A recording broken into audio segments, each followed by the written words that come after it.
how do we have real-world connection these days? We need to meet in neutral places, in these so-called third places. Community gardens are one of the third places where people can come and connect. My name's Gavin Hardy. I'm the Adult Education Coordinator here at Northey Street City Farm. I'm also one of the founders. We've been here on the banks of Breakfast Creek for 32 years. We're the leader in sustainability education in Brisbane.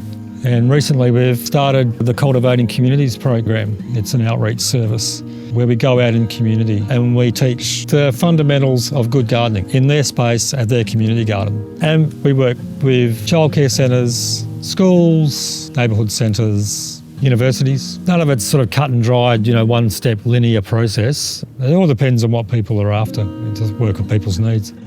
Well, they're becoming more popular everywhere, community gardens, but they're very hard to manage because the people have very different ideas and very different ways people want to engage, and that's why it's actually helped us to reach out to a community garden that's had more experience with this sort of thing, like Northey Street, and get professional help, really, with how to deal with members and how to deal with our governance. A lot of the members are very intelligent, creative people, and that's the thing about just gardening in your backyard. You don't meet those intelligent, creative people.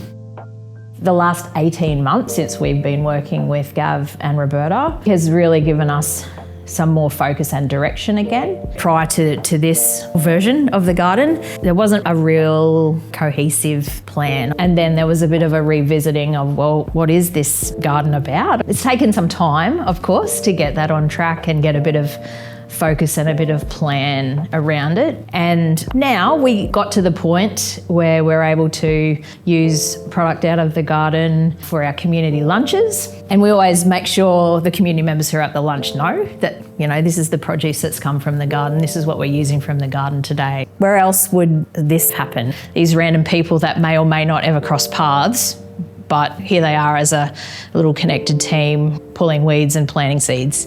The first step is, what's your vision for the garden? Is it about bringing people together? Is it about cranking out the food? Is it about both? Step 2 is we would formulate a vision statement and develop a site plan.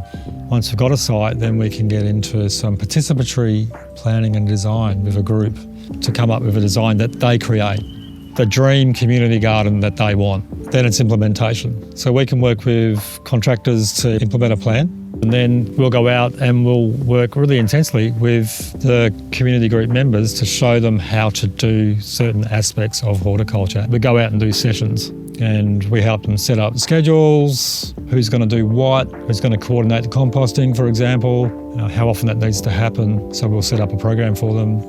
Once the group is comfortable about maintaining and utilising the gardens in the way they want to do it, then they're ready to look after the gardens by themselves.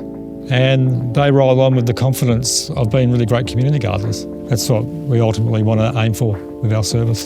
So they have the experience. They've been through a whole lot of issues we've been through. They've been through contamination issues. They've been through a lot of personnel issues as well, and all sorts of governance issues that strikes all community gardens. To have the opportunity to work with Northey Street to really help us get on our feet, that's certainly been super beneficial. I know there's other community spaces that may have been in a similar position where they've got some infrastructure in a garden space and it's not being utilised. I would really encourage those folks, to reach out to Northey Street and to have a yarn about what might be possible. We want to give birth to more and more community gardens.